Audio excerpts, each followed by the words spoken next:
The words came out of Sarah's mouth like poison as she stood in my kitchen, adjusting her engagement ring. The best gift you could give us would be if you just vanished from our lives forever. She didn't even look up from her phone while saying it. My son Jake just nodded, scrolling through his tablet. Before we continue, first let me thank you for watching Granny's Voice. Please subscribe and tell us where you're watching from in the comments. We might give you a shout out in our next video. Today's special shout out goes to Valerie from Belgium. Thank you for being part of our family. But let me tell you how I got to this shocking moment. 2 years ago, I had moved heaven and earth to help them. I had sold my beloved lakeside cottage, the place where my dear husband Tom and I spent our happiest summers, to give Jake and Sarah $65,000 for their first home. Every penny from my retirement fund went to making their dreams come true. They promised I'd always be welcome, that I'd be part of their growing family. But here we were, the night before their wedding that I was paying for, and Sarah decided I was worthless. You heard what she said. Jake finally spoke, not looking up from his screen. Tomorrow is our big day. Your drama is making everything worse. My drama. I had spent all day helping them pack wedding favors, picking up flowers from 3 different shops, and listening to Sarah complain about the band, the cake, and the photographer. All I had done wrong was suggest they didn't need a chocolate fountain and an ice cream bar. Where am I supposed to sleep tonight? Asked, keeping my voice steady. Sarah shrugged while painting her nails bright pink. I don't know. Maybe your friend Carol's house. Or get a motel room. Honestly, Helen, I don't care where you go as long as you're not here tomorrow morning. This is my son's home too, I said quietly. Actually, Jake put down his tablet and looked at me for the first time. Sarah handles all our money stuff now. She's the one who makes the house payments. You just helped us get started once. Just once. $65,000 turned into. Just helped us get started once. I stood there in the living room where I had painted walls, hung pictures, and cooked Sunday dinners for 2 years. Looking at the beautiful furniture my money had helped buy. The big TV I had gotten them for Christmas. These 2 people had taken everything I gave them and now acted like they earned it all by themselves. Something deep inside me changed. Not broke, but shifted like a switch flipping to a different setting. You're absolutely right, I said calmly. I should leave. Sarah looked surprised. She probably expected me to cry, to beg, to make a scene she could tell her friends about later. I'll get my things and be gone in 30 minutes. Jake actually smiled. That's smart, Mom. We can talk after our honeymoon when things calm down. Talk after the honeymoon. Like this was just some small fight about what movie to watch. I went upstairs to the spare room where I'd been staying for 8 months. Not my room. I was never allowed to call it that. Always the spare room because spare things get thrown away eventually. As I put my clothes in my old suitcase, I could hear them downstairs already planning what to do with the space. Sarah wanted to make it her craft room. Jake thought it would be perfect for his gaming setup. Neither of them seemed to feel bad about throwing out the woman who made their perfect life possible. I stopped at Tom's picture on the dresser. 41 years of marriage. And he never once made me feel unwanted in my own home. Don't worry, honey, I whispered to his smiling face. This isn't over yet. But first I needed to make some important phone calls. Sitting in my car outside their house. No, wait. Outside the house my money helped pay for, I pulled out my phone and called my lawyer's emergency line. Janet Walsh had been helping me since Tom died, and she had warned me this might happen someday. Helen, it's almost midnight. Is everything okay? Janet, I need you to look at the paperwork from when I helped Jake and Sarah buy their house. All the documents. Long pause. Did something happen with the kids? I told her everything. Sarah's cruel words, Jake's cold agreement. How they treated my $65,000 like pocket change. Janet listened carefully, and I could hear her typing on her computer. Helen, I've been worried about this situation for months. The way they've been treating your help like a gift instead of what it really was. What do you mean, what it really was? Another pause, longer this time. Don't you remember those extra papers I made you sign? The ones I insisted on when you told me about Sarah's shopping problems. My heart started beating fast. Janet, please tell me you protected me somehow. Oh, sweetie, that $65,000 wasn't just a gift. Legally, it was a loan with your name on the house papers as part owner. Sarah never signed the final agreement forms I sent. According to the law, you own 30% of that house. I almost dropped my phone. Are you serious? Dead serious. Sarah kept saying she'd sign the papers later, and you were so worried about keeping peace that you never pushed it. But the bank has you listed as a co-owner. The house deed shows your share. It's all completely legal. Through the kitchen window, I could see Sarah trying on different jewelry with her wedding dress, probably posting pictures online. She was laughing and dancing, completely unaware that her world was about to fall apart. Janet, what would happen if I wanted to sell my part of the house? Well, as a part owner, you could force them to sell the whole house. They'd have the first chance to buy your share, of course. They could pay you what it's worth now. And if they can't afford to buy me out, then the house gets sold to someone else, and everyone splits the money based on how much they own. I watched Jake come into the kitchen, opening a beer and celebrating getting rid of his annoying mother, probably. Janet, I need you to write up legal papers saying I want to sell. I want them delivered first thing Monday morning. Helen, are you sure about this? Once we start this process. I've never been more sure of anything in my life. They want me to disappear. Fine. But I'm taking my 30% with me. After hanging up, I sat in the darkness, watching my son and his bride-to-be celebrate their freedom in the house I helped make possible. They had no idea that in just a few days, their perfect world was going to crash down. But first, I had one more important call to make. Riverside Gardens Wedding Center. This is Kelly speaking. Hi Kelly, this is Helen Parker. I need to talk to someone about tomorrow's wedding reception. Oh, Mrs. Parker, how exciting. The big day is tomorrow. How can I help? I'm afraid there's been a change. I need to cancel the reception. Cancel. But ma'am, the wedding is tomorrow. The flowers are arranged, the food is ready, the staff is scheduled. I understand, and I'll pay whatever fees I need to. The thing is, I'm the one who signed the contract and paid the deposit. I believe I can make changes. Papers rustling. Let me check our records. Yes, the contract has your name and your credit card. But surely you want to talk to the bride and groom first. No need. I'm making a business decision. Please cancel everything. Mrs. Parker, this seems like something the happy couple should know about. I watched Sarah through the window, now showing her dress to someone on video chat, probably her sister. The happy couple made it very clear that they don't want me involved in their lives anymore. So I'm just doing what they asked. 20 minutes later, I was checked into the Comfort in downtown, ordering pizza and feeling something I hadn't felt in years. The power of taking control of my own life. My phone started ringing at 12:23 a.m. What did you do? Sarah's voice was so loud and angry I had to hold the phone away from my ear. I did exactly what you asked, I said calmly, turning down the TV in my hotel room. You wanted me to disappear, so I disappeared. The wedding center called. They said you canceled our reception. Our wedding reception, Helen. There are 150 people expecting dinner tomorrow. I'm sure there are. That sounds like your problem now. Jake grabbed the phone away from her. Mom, this is crazy. You can't just cancel our wedding because you're mad about where you sleep.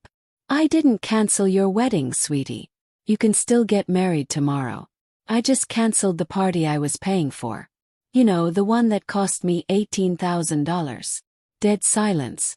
I had never told them how much the reception cost, always saying, don't worry about money whenever they asked.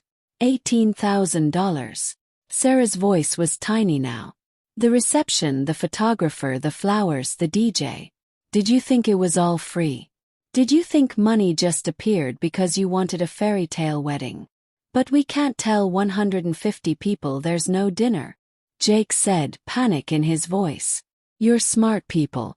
I'm sure you'll think of something. Pizza places deliver, I hear. Sarah was crying now, loud, ugly sobs that might have made me feel guilty a year ago. Now they just sounded like the tantrums she threw whenever she didn't get her way. How could you do this to us? We trusted you. You trusted me. You told me to vanish from your family forever. I'm just following your instructions. I didn't mean permanently, Sarah wailed. I just meant for tonight. Oh, I see. So when you said, forever, you actually meant, for a few hours. My mistake. Jake tried being nice. Mom, please. We can work this out like grown-ups. Come back home and let's fix this. The home where I'm not welcome. The home where my presence ruins everything. I don't think so. Where are you even staying? Sarah demanded through her tears. That's not your business anymore, is it? You made it clear that my living situation is my problem to solve. I could hear frantic whispering in the background, probably them trying to figure out how to fix the mess they created. Can you at least call the wedding center back? Jake begged. Maybe if you explain it was all a misunderstanding. It wasn't a misunderstanding. It was a clear business decision made by the person paying for everything. But what about our guests? What about Sarah's parents flying in from Texas? What about them? You're still getting married tomorrow. They can still watch that happen. They just won't get a free meal afterward. Sarah took the phone back. You're being mean and spiteful. No, honey. Mean and spiteful was telling the woman paying for your dream wedding to disappear forever. I'm just being smart with my money.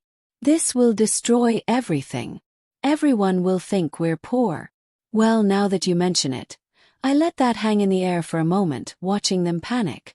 Now that you mention it, without my money, you probably will be poor pretty soon. What do you mean? Jake's voice was shaky with fear now. I mean, have you looked at your monthly bills lately? Do you know how much money goes out versus how much comes in? More frantic whispering. Because I've been helping with your expenses in ways you probably haven't noticed. The grocery money I give Sarah when we shop together. The electric bill I pay online when you're short. The car repairs, the doctor visits, the little emergencies that keep happening. Those were gifts, Sarah said weakly. Were they? Because from where I sit, they look like an allowance. And allowances can be stopped any time.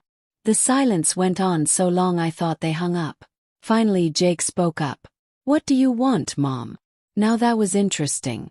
An hour ago, they couldn't wait to get rid of me. Now they wanted to make a deal.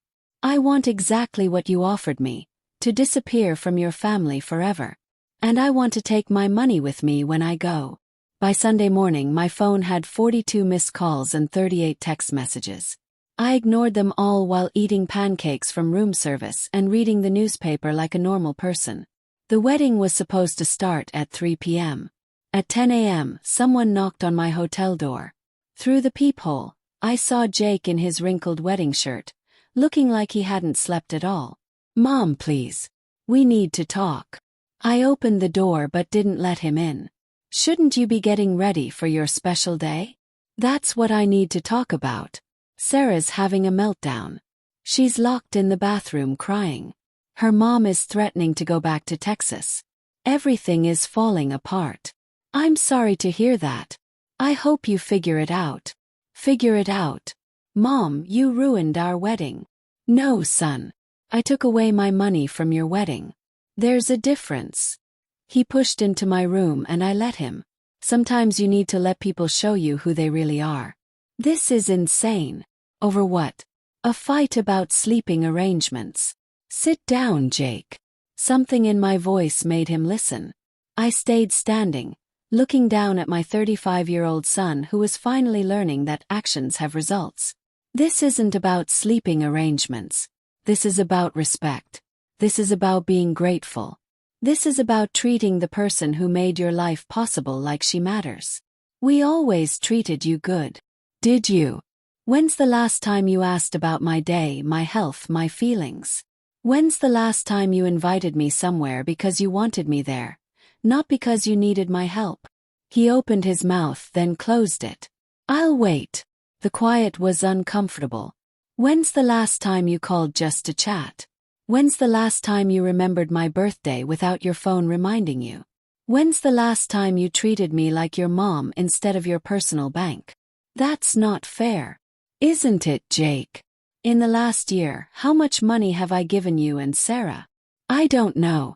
A few thousand for emergencies. $43,000. His face turned white. $43,000 in emergencies and little helps. Plus the $65,000 for the house. That's $108,000, Jake. More than most people make in 3 years. We were always going to pay you back. Were you? Because Sarah just bought a new purse that cost $800. You just got that expensive watch. Neither of you mentioned paying me back even once. He put his head in his hands. What do you want from me, Mom? So you're punishing us by destroying our wedding. The cold way he said that, like my protecting myself was punishment, told me everything I needed to know. No, Jake. I'm protecting myself by stopping you from using me. Using you. That's ridiculous. Is it? You've taught me that my only value is money. You've made me feel guilty for having needs while you take everything I give for granted. You've made me feel like I don't matter unless I'm writing checks. I sat across from him, making him look at me. Yesterday, Sarah told me the best gift I could give was to disappear forever. And you agreed. After everything I've done, everything I've given up, you agreed that I should vanish. She didn't mean it. Yes, she did. And so did you. And you know what? You're going to get exactly what you asked for. He looked up scared. What does that mean? I smiled, but it wasn't a nice smile. It means you better learn to pay your own bills. It means you better hope Sarah's parents feel generous. And it means you better start looking at apartments because the house situation is about to get very messy. What are you talking about? I'm talking about the legal papers you never read when I helped with that house down payment. The ones that make me a part owner of your house. All the color left his face. That's right, honey. I own 30% of your house, and I'm putting it up for sale. Jake stared at me like I was speaking a foreign language. You can't own part of our house. We bought it. We live there. With my $65,000 down payment, yes. Did you think that money just disappeared? But you said it was a gift. You said you wanted to help us. I pulled out my phone and showed him Janet's email from last night. Apparently, my lawyer had different ideas about protecting my investment. Would you like me to read the legal documents? This can't be right. Sarah would have signed something. Sarah was supposed to sign something. She kept forgetting. Janet kept the papers anyway. Jake was shaking now from anger or fear. You planned this. You've been planning this whole thing. Oh, sweetheart, if I'd been planning this, don't you think I would have stopped before spending $18,000 on your wedding? The truth of that seemed to hit him. I'd spent thousands on a wedding for people who told me to disappear. If I'd been scheming, I would have stopped months ago. So what happens now? His voice sounded small and scared. Now you have a choice. You can buy my 30% share at what the house is worth today, or we sell the house and split the money. We can't afford to buy you out. The house is worth $280,000 now. 30% of that is $84,000. I know. I'm good with numbers. That's why I have money and you don't. He winced. We're not broke. We just have expenses. Jake, you and Sarah make $7,200 a month together. Your house payment alone is $2,100. Add car payments, credit cards, utilities, food, and Sarah's shopping, and you spend more than you make every month. How do you know all that? Because I've been covering the difference for 2 years. Did you think the money fairy was paying your bills? The hotel room phone rang. I answered while Jake sat there realizing his new reality. Mrs. Parker, this is Kelly from Riverside Gardens. I have the bride's mother on the other line. She wants to pay for today's reception if you'll let us proceed. I looked at Jake, who was listening with desperate hope. That's very kind of her, Kelly, but that won't work. Mom, please. Jake started. I held up my hand to stop him. You see, Kelly, There are family issues that make it wrong for me to let other people pay for an event I chose to cancel. I understand. Should I tell Mrs. Rodriguez that the cancellation stays? Yes, please. And Kelly, send my final bill to this hotel. I'll pay for any trouble I caused. After hanging up, I turned back to Jake. Sarah's mom was going to pay $18,000 to save your reception. She's been planning this wedding for months. She invited all her friends. How nice for her. Too bad her daughter couldn't be nice to the person originally paying for everything. Jake pulled out his phone. I need to call Sarah. We need to figure out what to do about the house. Go ahead. But Jake, when you tell your wife about our new situation, make sure she understands something. He looked up from his phone. I'm not the same woman who left your house last night. That woman was desperate to keep peace at any cost. This woman is done being used. You're really going to force us to sell our home. I'm going to use my legal rights as a part owner. What you do about that is up to you. He left without saying goodbye, probably to give Sarah the worst news of her life on her wedding day. 15 minutes later, my phone rang again. Helen. Sarah's voice was barely understandable through her crying. We need to talk. No, sweetie. We really don't. You made it very clear yesterday that talking to me wasn't something you wanted to do. I was stressed. I was worried about the wedding. I didn't mean what I said. Of course you were stressed. It must be hard pretending to like someone you obviously can't stand. I don't hate you. Sarah, in the 2 years since you moved into the house I helped buy, you've never once said thank you. Not once. You've never asked about my life, my hobbies, my health. You've never invited me anywhere unless you needed me to babysit or cook or pay for something. That's not true. When's the last time you called just to see how I was? Silence. I'll save you the trouble of thinking. Never. You've never called just to check on me. But you're Jake's mom. Your family. Yesterday you told me the best gift I could give was to disappear forever. Today you're saying I'm family. Which is it, Sarah? More crying, the kind of desperate sobbing that used to make me rush over with hugs and comfort. Helen, please. I'll do anything. I'll say sorry in front of everyone. I'll pay you back. Pay me back with what money? You don't have a job, remember? You're a stay-at-home wife in a house you couldn't afford without my help. I'll get a job. That's a wonderful idea. You should definitely do that. But it doesn't change what's happening with the house. What if we promise to pay back everything? All the money you've given us.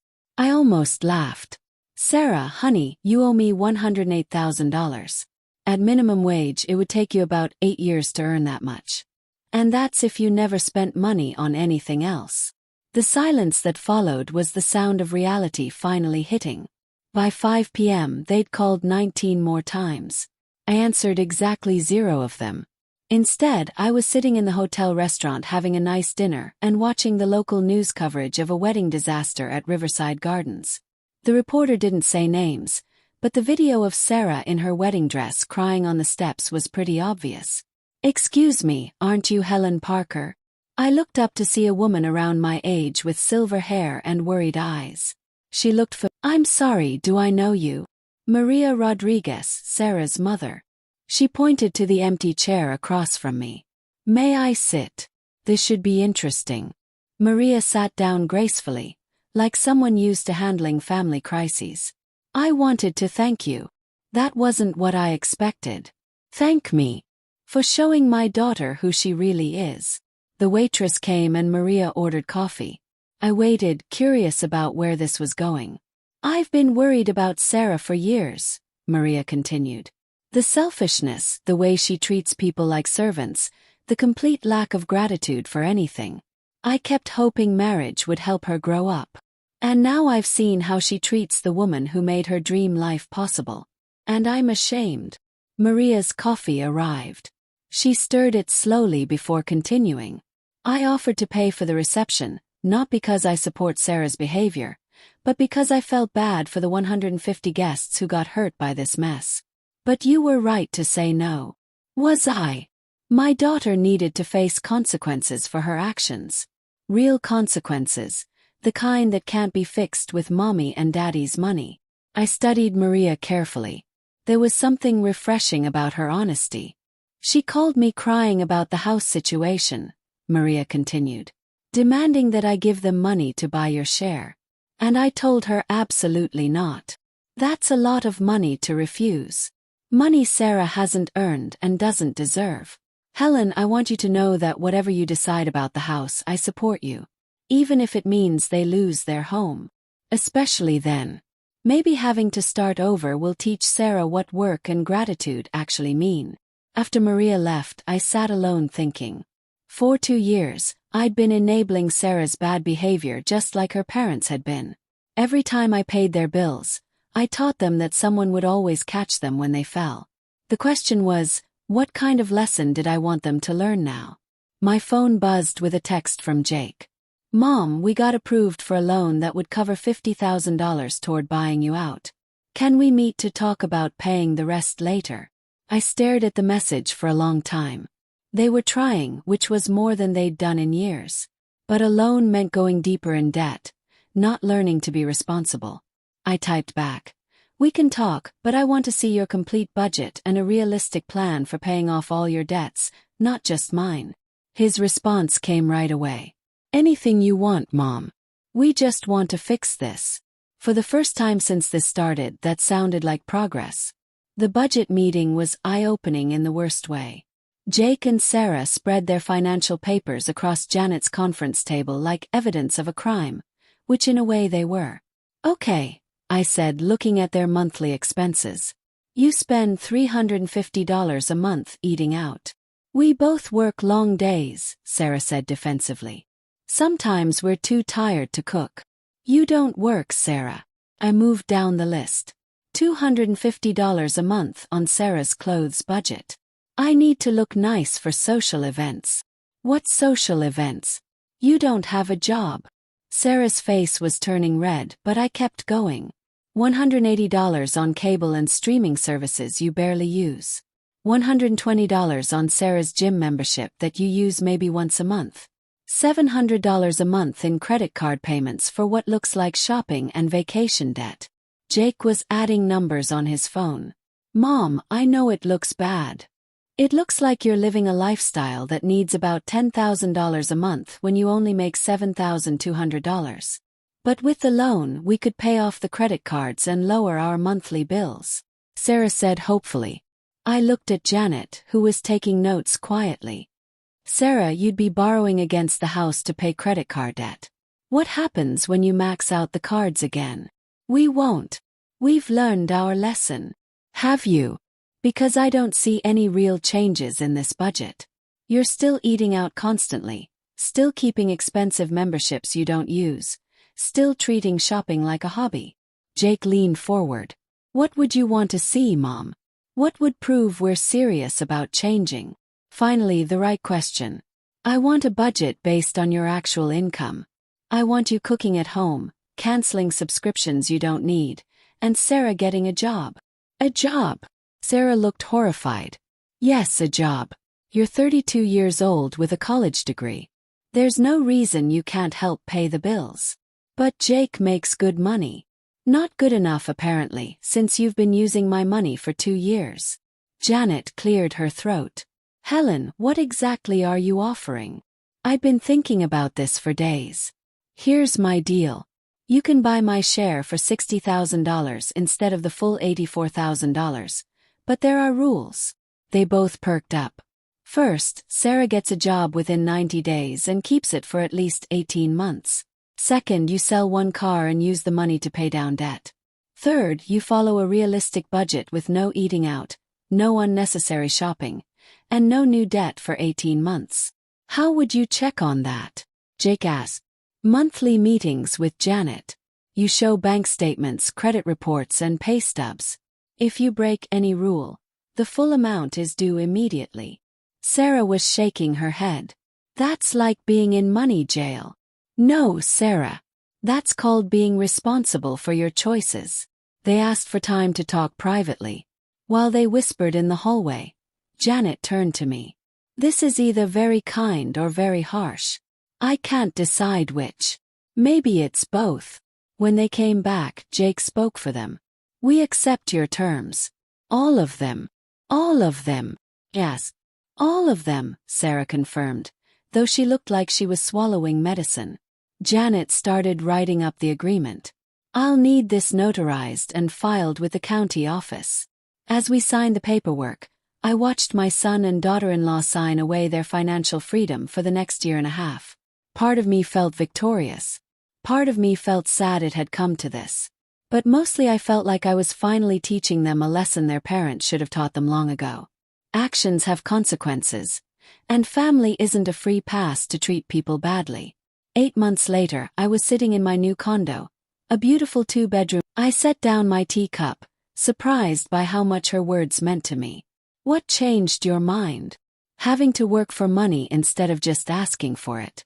Realizing how hard it is to save even $50 when you're paying your own bills. Understanding what you gave up to help us. And Jake. He's getting better. He still thinks you were too tough, but he admits we needed to change. Through my window, I could see other residents working in the community garden. I'd signed up to help plant tomatoes next week. How are things between you two? Better, actually.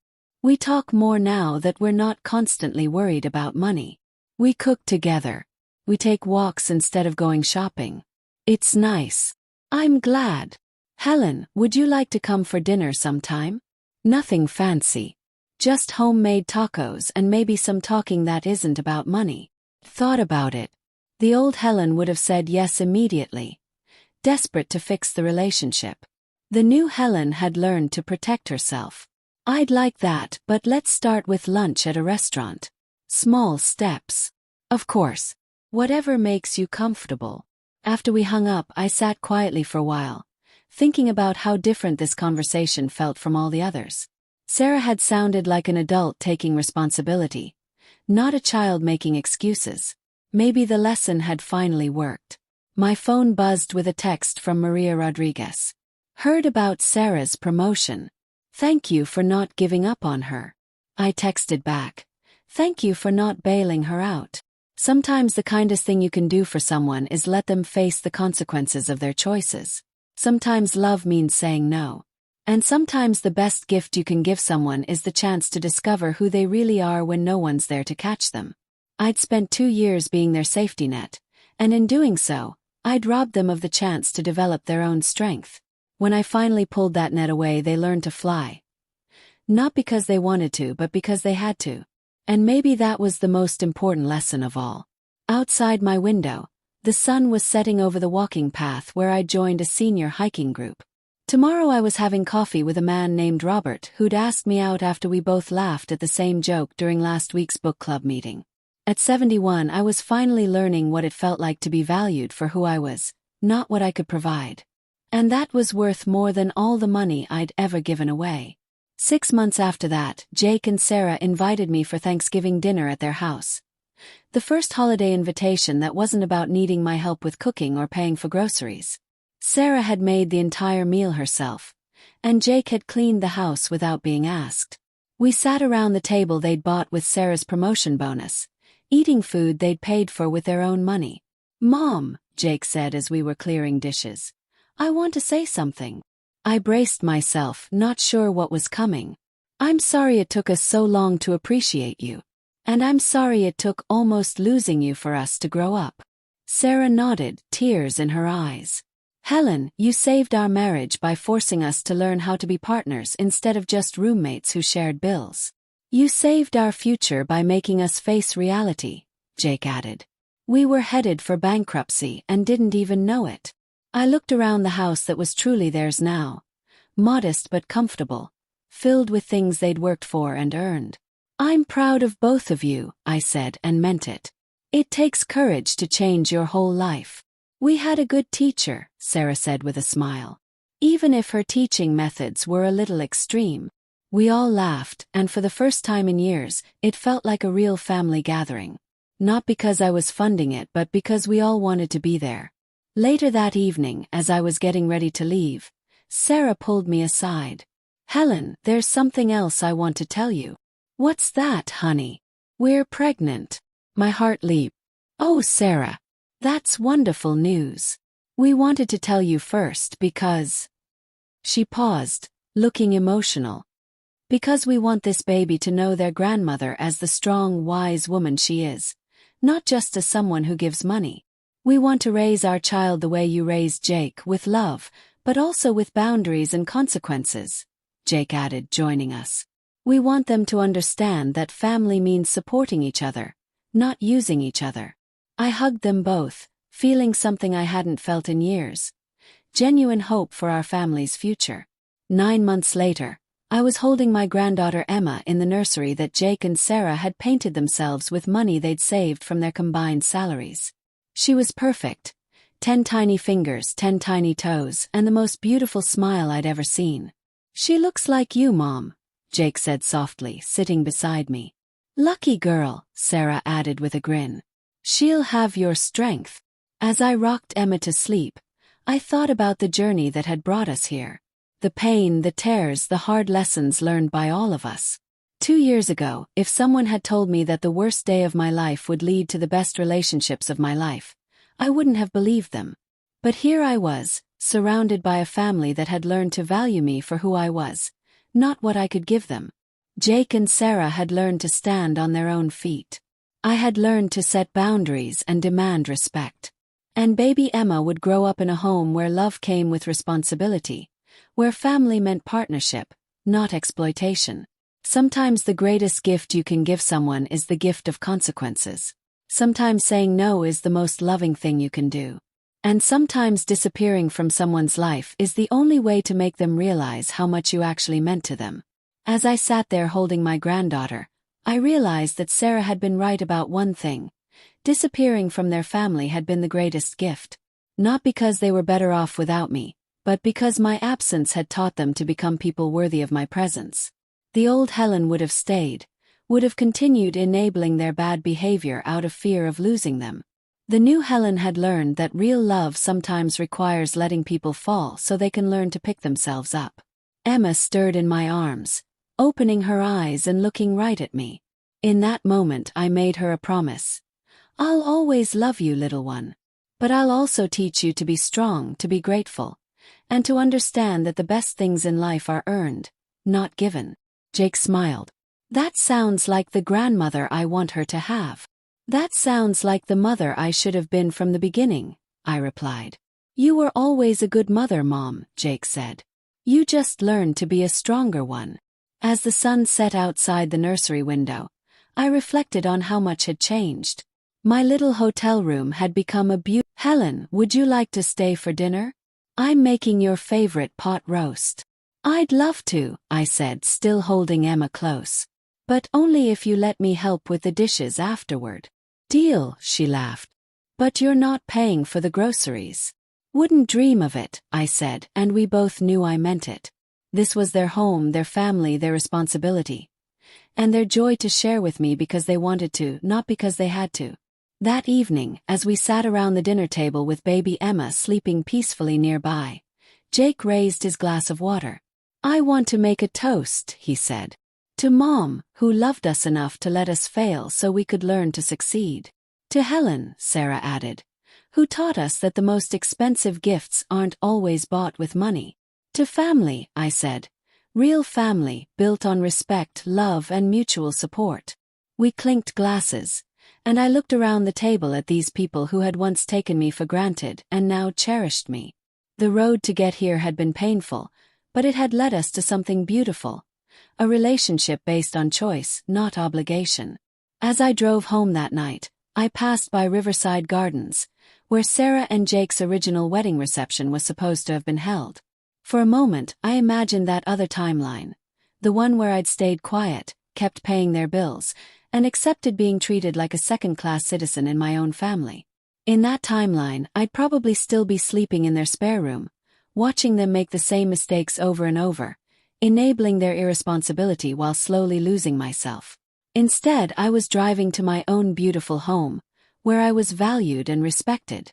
Tomorrow I had lunch plans with my hiking group, dinner plans with Robert, and weekend plans to babysit Emma while Jake and Sarah went on their first date night in months, a date they were paying for themselves. My phone buzzed with a text from Sarah. "Thank you for dinner tonight. Thank you for everything.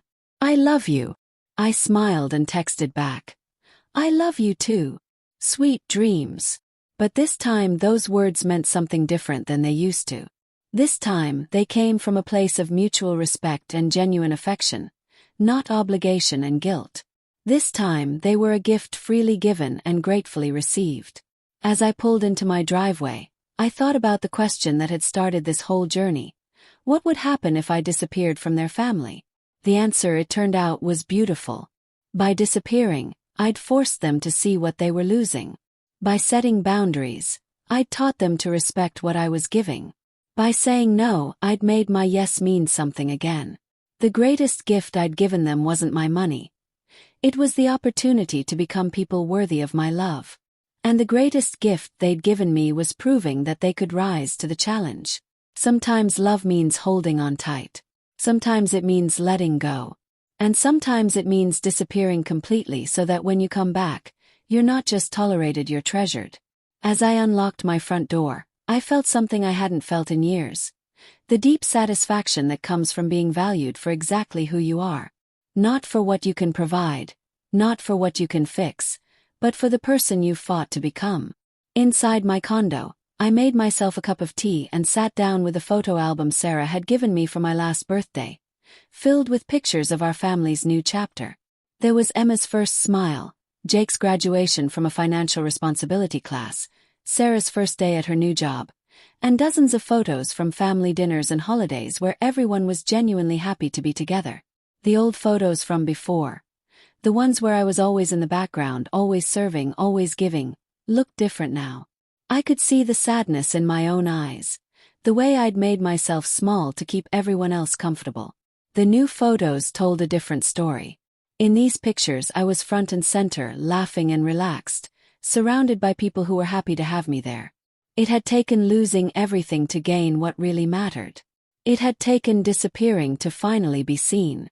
As I got ready for bed, I thought about all the other grandmothers, mothers, and family members who might be watching this video, recognizing their own stories in mine. To them I wanted to say this. You deserve better. You deserve to be valued, appreciated, and respected. You deserve relationships built on love, not financial dependency. And sometimes, the only way to get what you deserve is to stop accepting what you don't. It's scary to set boundaries. It's terrifying to say no to people you love. It's heartbreaking to watch them struggle with consequences you could easily fix. But if you don't teach them to value you, who will? If you don't demand respect, why would they give it? If you don't love yourself enough to protect yourself, how can they learn to love you properly? The journey from doormat to dignified family member isn't easy. It requires courage, patience, and the willingness to risk losing relationships that might not be worth keeping anyway. But on the other side of that risk is the possibility of something beautiful. Relationships built on mutual respect, love that doesn't cost you your self-worth, and family bonds that strengthen both parties instead of draining one. 2 years ago, Sarah told me the greatest gift would be if I disappeared from their family. She was right, though not in the way she meant. My disappearance was a gift to them because it forced them to grow up, and to me because it taught me my own worth. Sometimes the best thing you can do for people you love is stop rescuing them from their own choices. Sometimes the kindest act is the one that feels the cruelest in the moment. And sometimes, the only way to save a relationship is to be willing to lose it. Today, I'm not the woman who packed her bags in a spare bedroom, heartbroken and defeated. I'm not the woman who wrote check after check hoping to buy love and acceptance. I'm a woman who knows her worth, demands respect, and gives love freely but not foolishly. I'm a grandmother who will spoil Emma with attention and affection, but also teach her responsibility and gratitude. I'm a mother who loves her son enough to let him stand on his own feet. And I'm a person who learned that sometimes, the greatest gift you can give someone is yourself. Not your money, not your services, but your authentic boundaries, having self-respecting self. Thanks for listening to my story. I hope it helps someone out there find the courage to value themselves the way they deserve to be valued. Don't forget to subscribe to Granny's Voice for more stories of family, love, and learning to stand up for yourself. And remember, you are worth more than what you can give others. You are worthy of love that doesn't cost you your dignity. Until next time, this is your friend Helen,